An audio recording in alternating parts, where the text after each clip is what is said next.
சென்னை மாநகராட்சியில் கடந்த 10 நாட்களில் 6310 டன் கட்டிடக் கழிவுகள் அகற்றப்பட்டுள்ளதாக சென்னை மாநகராட்சி தெரிவித்துள்ளது.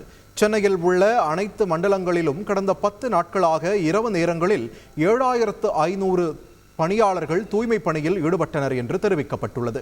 மேலும் அனுமதிக்கப்பட்ட இடங்கள் தவிர பொது இடங்கள் அல்லது நீர்நிலைகள் அருகே கட்டடக் கழிவுகளை கொட்டினால் ரூபாய் 500 முதல் 5000 வரை அபராதம் விதிக்கப்படும் என்றும் சென்னை மாநகராட்சி எச்சரித்துள்ளது.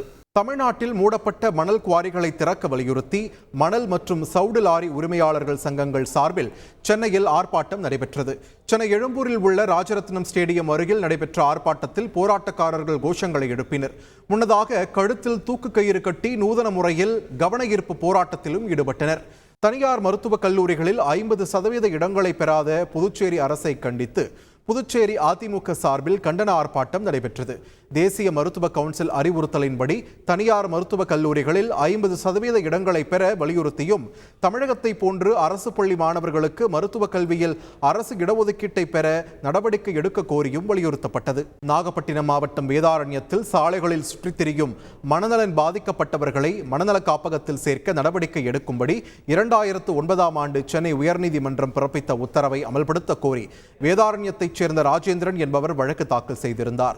இந்த வழக்கை விசாரித்த பொறுப்பு தலைமை நீதிபதி கிருஷ்ணகுமார் மற்றும் நீதிபதி பாலாஜி அமர்வு மனநலம் பாதிக்கப்பட்டவர்களை மனநல காப்பகத்தில் சேர்க்க எடுத்த நடவடிக்கை என்ன என்பது குறித்து அறிக்கை தாக்கல் செய்ய தமிழக அரசுக்கு உத்தரவிட்டு விசாரணையை 2 வாரங்களுக்கு தள்ளி வைத்தது.